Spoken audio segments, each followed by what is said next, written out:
Hi everyone, I'm Katie Knobloch and I'm the Associate Director of the Center for Public Deliberation. This lesson will focus on how we can center equity in our conversations.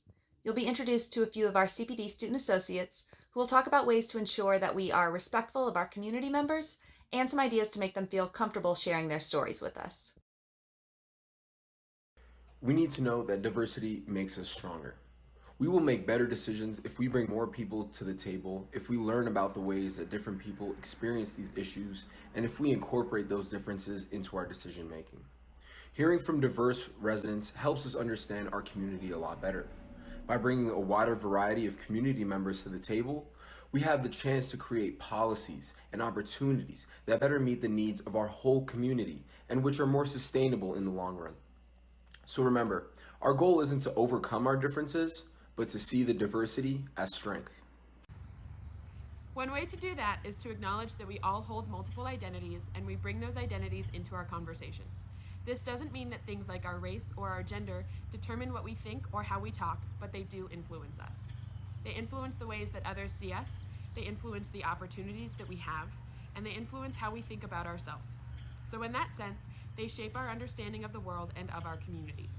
Our identities influence how we relate to, interpret, and interact with others, and we need to be respectful of and open to the ways that people express their many identities and use them to interpret the world.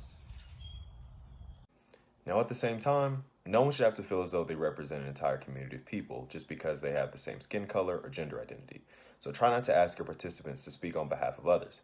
Everyone you talk to is an individual with their own experiences and perspectives, so we shouldn't ask them to speak for or to explain the opinions or actions of others. It's okay to talk about our identities and the ways that they impact us, but don't assume that someone's opinions represent the perspectives of others, even if they share some of the same identities.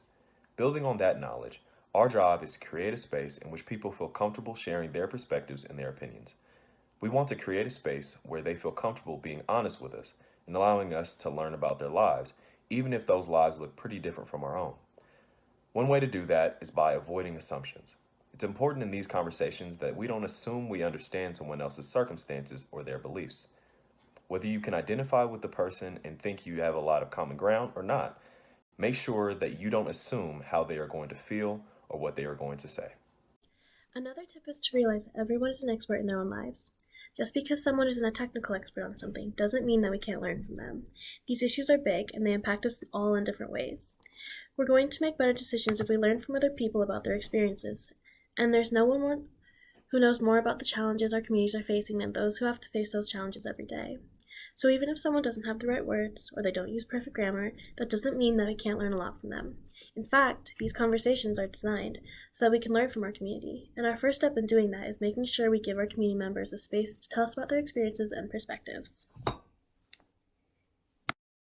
In line with this, we want to make sure that we are really listening to our conversation partners. One way that we can make sure we're listening is just by asking follow-up questions. These help us process what others are saying and they make others feel heard.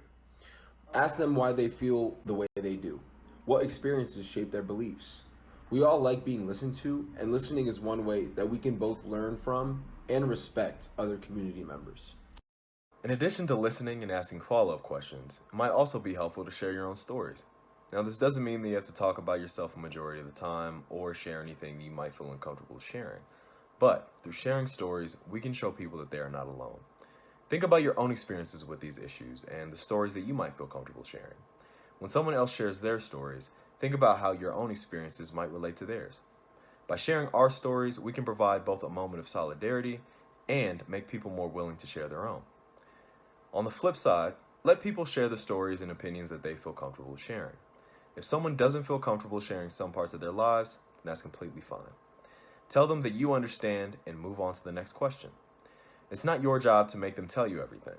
Your job is to listen to them, to make sure that we have a record of your conversation, and to pass that information along so that their voices can be included in the decisions our community will make.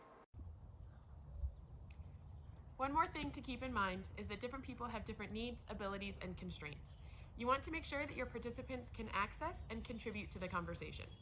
This might mean helping someone out with a new technology or speaking slowly so that folks who are hard of hearing or who speak a different first language can understand you.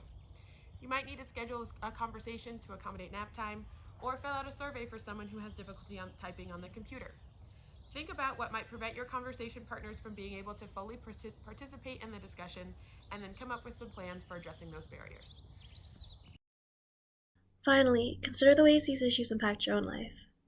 How do your identities influence the way that you engage in conversations, or the way that you think others see you? What makes you feel included in conversation? What makes you feel excluded, or prevents you from sharing your own story? You're never going to have a perfect conversation, and you might sometimes say the wrong thing, but focus on being kind to yourself and to others. Though these conversations might not always be easy, they do get easier the more you practice. And you're already doing good work by bringing more community members to the conversation. From all of us at the CPD, thank you for all that you do for our community and for your work as a community guide.